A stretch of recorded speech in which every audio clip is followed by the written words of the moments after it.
So today I wanted to do something a little bit different.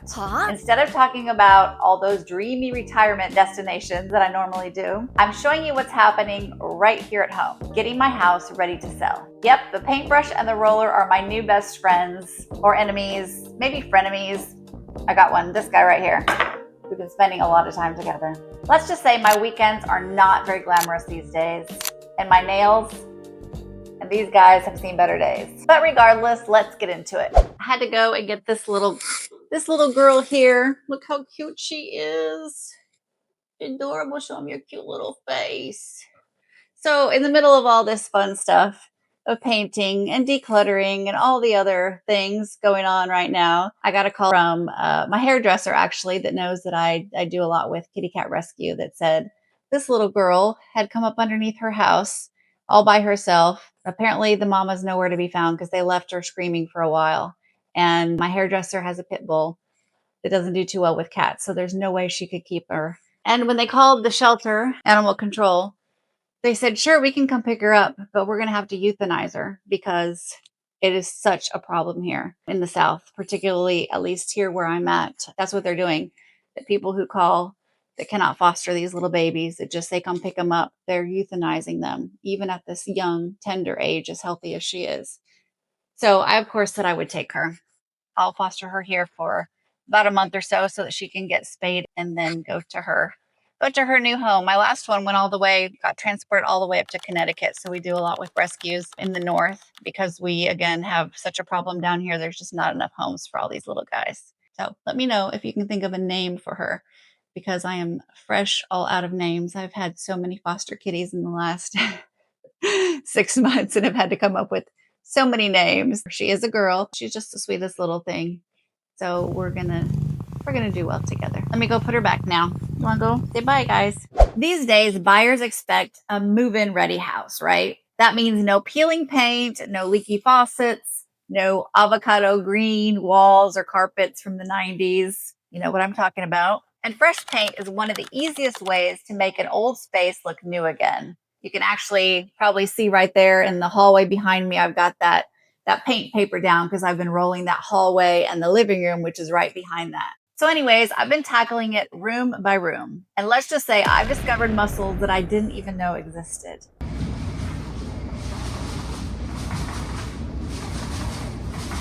Thankfully, I actually like painting. There's just something satisfying about that instant transformation. And this house really isn't that old, so it's really mostly touch-ups and freshening. Here are my foster kitties, Cookie and Maya, keeping me company while I try to paint. They think the drop cloth is their new playground.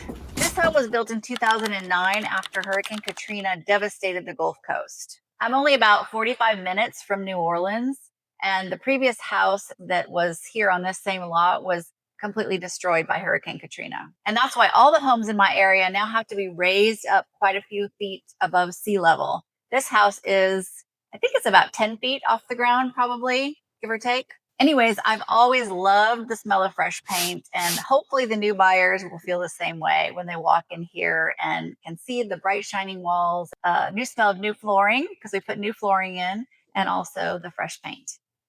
Cheers. I'm drinking good old Southern sweet tea here because it is, although it is, what are we in?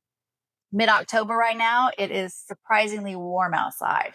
Very, very hot. I think it feels like 90 outside, but it's probably very high 80s today. However, I've been grateful for the nice warm weather because it makes it a lot easier when you're doing both inside and outside projects to have nice sunny days. Another big project has been decluttering. And it's amazing how the less stuff you have, the bigger and brighter your home really feels. And honestly, it's surprised me how emotional it's been. But I have to remind myself that buyers don't want to picture my life.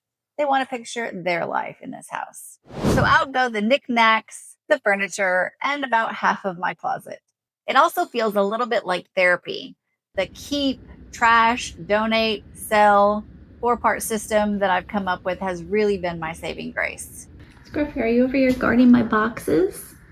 Thank you. You're doing such a good job. I've probably made more trips to Goodwill lately than to PJ's, which is my favorite local coffee shop, and that is saying a lot. And then there are all those little repairs and also a few big ones that I've been putting off forever. Luckily, my ex-husband Jose is a complete Mr. Fix-It.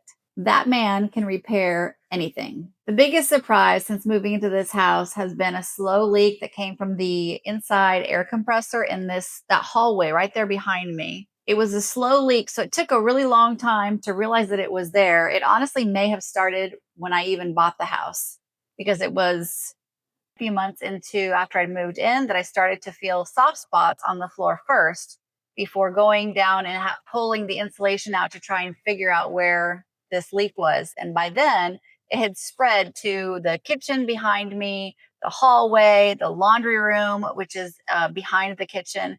It had really gone to a large area, and that subfloor had started already. It got so wet that it had started crumbling and causing soft spots. And like I said, 10 feet down. So you don't want to have soft spots in a house like this. So Jose and I pulled up the flooring, and like I said, we're 10 feet above ground. So it was a little bit scary balancing on those beams, but we got it done. He really is amazing at fixing houses. He even pulled out the flooring from underneath the cabinets behind me, so we didn't have to pull all the cabinets out. He was able to get the flooring out from underneath them, jack it up, and then shove the new 3/4 inch, I think it's 3/4 inch.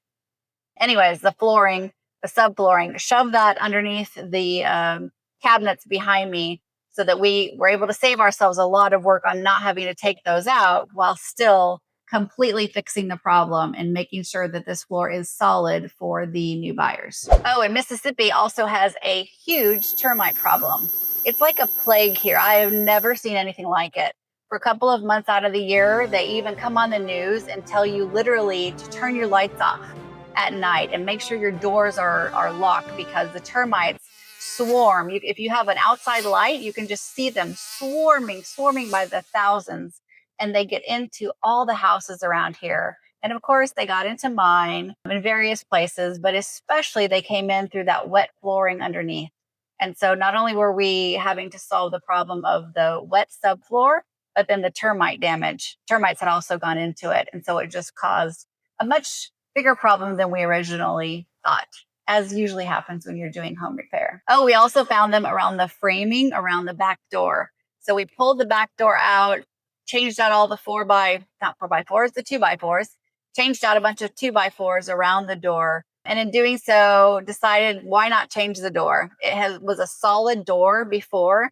And I had always thought that if I had stayed in this house longer, that I would wanted to put in a 9-light door to bring in a lot more light, because I have a beautiful backyard. It backs up to just a treed lot, kind of a forest back there. And so by putting this door in, you just have this really nice view of, I can see my kitty cats that are out there, my indoor outdoor cats, but I can also see the light coming in and can see the trees in the backyard. So I hope the new buyers like that as well. A couple of years ago, I had a new fence put in, a privacy wooden fence all around the property, but just never got around to staining it until now. And oh boy, I forgot what a workout that was. I could have used a sprayer, but I really like the old school way of just up and down. Reminds me of that movie, The Karate Kid, where at least the original Karate Kid from, back in the day, where Mr. Miyagi had the Karate Kid, Ralph Macchio.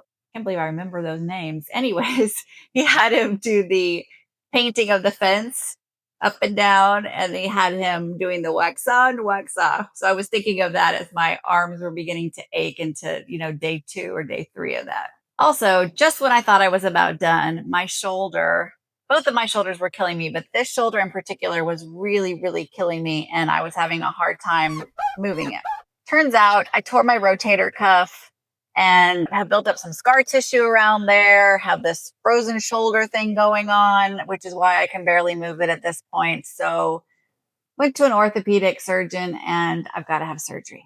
And here in the good old USA, trying to get your insurance company to approve a surgery can take forever. So while I wait, I just keep icing it down at the end of the day and soldiering on. Let me tell you, getting a house ready to sell is not for the faint of heart. And for those of you that have been through it, you know exactly what I'm talking about. But every project I finish brings me one step closer to my dream, which is moving abroad.